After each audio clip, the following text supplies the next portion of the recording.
Kongo. Yahweh, Yahweh, batela Kongo. Yahweh, Yahweh, benisa Kongo. Yahweh, Yahweh, batela Kongo.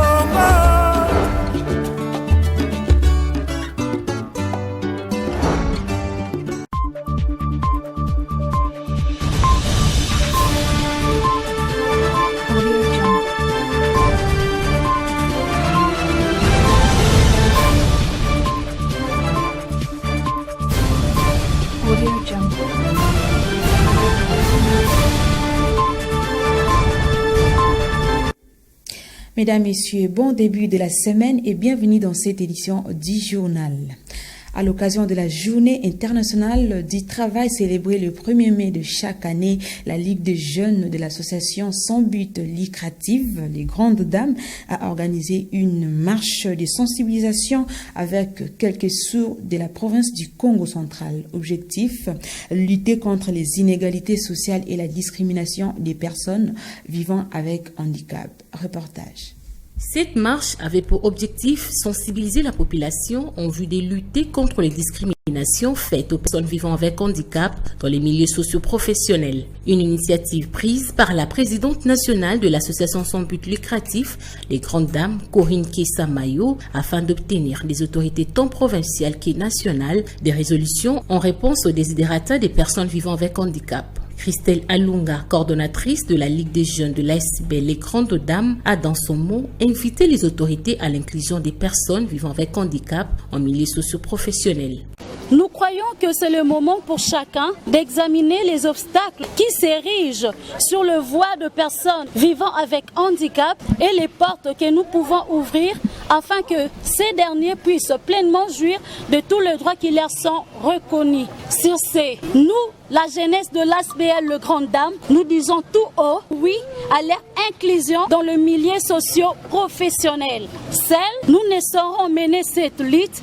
C'est pourquoi nous lançons un appel aux autorités et décideurs de la province du Congo central en particulier et de la République démocratique du Congo en général de rendre cette inclusion effective. Prenons la parole, Corinne Kessa-Mayo, présidente nationale de l'ASBL Les Grandes Dames, a indiqué que son ASBL s'est engagé à lutter contre toute forme de discrimination faite aux personnes vivant avec handicap.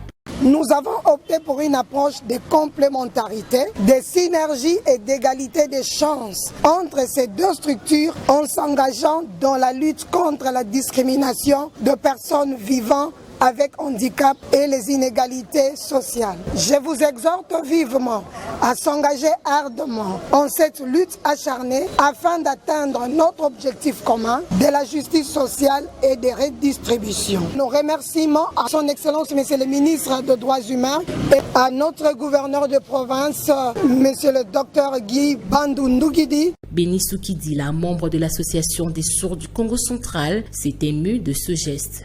Cette marche de sensibilisation a débuté au rond-point 24 novembre en passant par le rond-point Londé et 24-15 pour chuter au gouvernorat de province. Elle avait comme thème « Mon handicap n'est pas un obstacle à mon épanouissement ». Une visite guidée à la foire des entrepreneurs à l'esplanade du gouvernorat des provinces a sanctionné cette journée.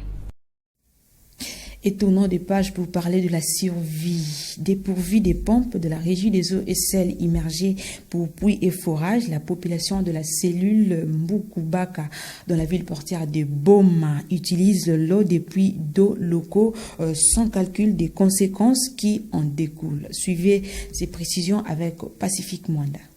C'est ces puits d'eau qui desservit la population de la cellule Mbukubaka, commune de Kabondo, au quartier Chitouzi, dans la ville portuaire de Boma. Dépourvu des pompes de la régie des eaux et sels immergées pour puits et forages, les habitants de cette partie de la province utilisent cette eau de puits locaux en dépit des conséquences sanitaires qui peuvent en découler. Tour à tour, les femmes et les jeunes hommes se soumettent à cet exercice pour se procurer un eau selon l'horaire établi par les gestionnaires du puits. Cette situation préoccupe au plus haut point la population de la cellule Mbukubaka. Le manque d'eau nous préoccupe vraiment.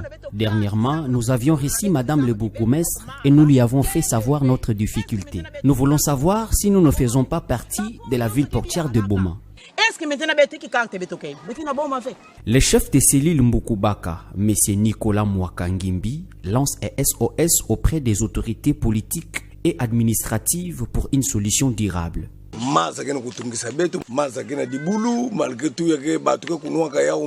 Bien que nous avons des puits d'eau, mais cela ne suffit pas.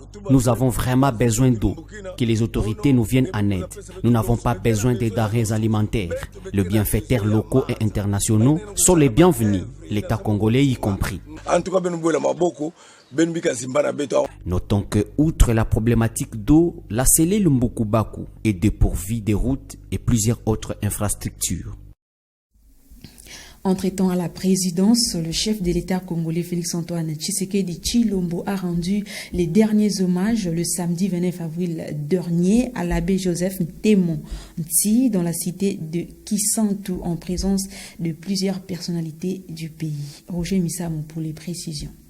Le chef de l'État Félix-Antoine Tshisekedi Tshilombo était à Kisantu le samedi 29 avril 2023. Pendant que sa plateforme électorale, l'Union sacrée de la nation, signait sa sortie officielle à Kinshasa, le président de la République a effectué le déplacement pour rendre les derniers hommages à l'abbé Joseph Ntemon Ntsi qu'il a encadré comme élève au collège Notre-Dame de Mbantsamboma entre 1977 et 1983. Décédé à l'âge de 72 ans, l'abbé Joseph Ntemon Ntsi a eu les derniers hommages au cours d'une messe de suffrage dite par l'évêque du diocèse de Kisantu, Monseigneur Jean-Crispin Kimbembi, dans la cathédrale Notre-Dame de cette douleur de Kisantu. Félix Tshisekedi s'est incliné devant la dépouille de ses grands serviteurs dédiés et formateurs de la jeunesse, mission qu'il a accomplie durant plusieurs années sur cette terre des hommes. Après cette messe, le corps de l'illustre disparu a été mis en terre au nécropole clérgicale de Kisantu. Outre les chefs de l'État, plusieurs personnalités politico-administratives, dont le gouverneur de province, les membres du bureau de l'Assemblée provinciale, ceux du Conseil provincial de sécurité, les clergés venus de tous les bords et tant d'autres personnalités ont pris part à ces obsèques.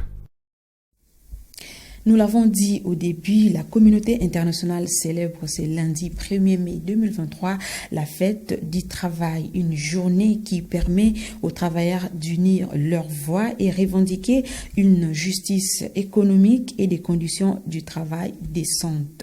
Suivez à cette occasion la communication de la ministre nationale de l'Emploi, Travail et Prévoyance sociale, Claudine Ndoussi. Mesdames et messieurs, chers compatriotes, ce lundi 1er mai 2023, le monde du travail commémore la Journée internationale du travail. Ce jour nous rappelle les martyrs de Chicago et symbolise la lutte des classes et des identités du monde du travail. À cette occasion, les travailleuses et travailleurs congolais rendent hommage à tous ceux qui ont payé de leur vie la quête d'un monde de travail affranchi de toute servitude et de toute exploitation de l'homme par l'homme, pour le progrès de l'humanité et la bonne gouvernance du monde du travail.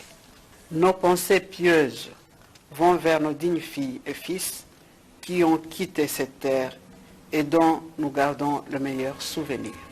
J'ai saisi cette occasion pour rendre un hommage mérité au premier travailleur congolais, je cite son Excellence, Félix-Antoine Tshisekedi Tshilombo, président de la République, chef de l'État, qui ne ménage aucun effort pour restaurer la paix sur l'ensemble du territoire national en général et en particulier à l'est de la République démocratique du Congo, où des milliers de travailleurs ainsi que leurs familles périssent chaque jour suite aux affres et atrocités de la guerre barbare et injuste nous imposée par le Rwanda sous couvert de terroristes du M23.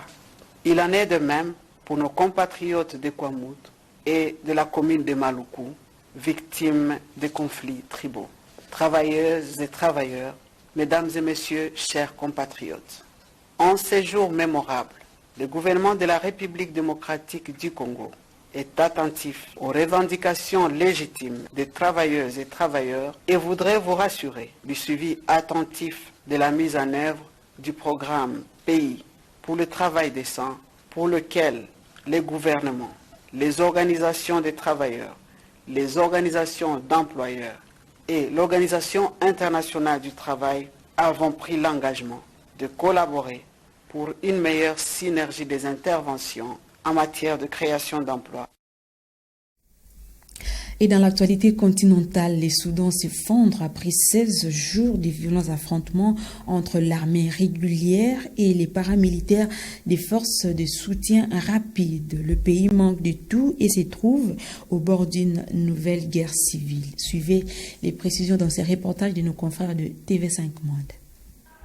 Au moment où les gens en ont le plus besoin, médicaments et matériel médical manquent. À Ad-Damir, à 300 km au nord de Khartoum, où beaucoup de réfugiés affluent, un médecin met en garde, la pénurie est proche. Après avoir vérifié le stock des médicaments et des fournitures médicales, on ne peut pas tenir plus d'une semaine. Il s'agit d'un cas d'extrême urgence. Nous lançons un appel à nos frères à Khartoum pour leur dire que cette guerre est mauvaise et que nous espérons qu'elle s'arrêtera le plus vite possible. Personne n'en sortira vainqueur. Face à l'urgence, le Comité international de la Croix-Rouge a livré 8 tonnes de matériel médical pour soutenir les hôpitaux soudanais. En attendant, les habitants fuient les combats de la capitale. En chemin, la solidarité s'organise, des bénévoles distribuent de l'eau et de la nourriture, mais pour combien de temps encore? Car les professionnels de santé ne sont pas les seuls impactés. Les commerçants aussi s'approvisionnent à Khartoum, où les productions sont à l'arrêt. On importe tous nos produits, en particulier les produits stratégiques comme le sucre, la farine, l'huile, le riz et les pâtes. C'est des produits de base qui sont consommés tous les jours. Alors que les combats entrent dans leur 3e semaine, les Soudanais craignent désormais une crise sanitaire venant s'ajouter aux pénuries d'eau et d'électricité. Mesdames, Messieurs, c'est la fin de cette session de l'information réalisée avec les concours rédactionnels et techniques de Ma Bannière Télévision. Merci de l'avoir suivi avec attention. Au revoir et bonne suite des programmes.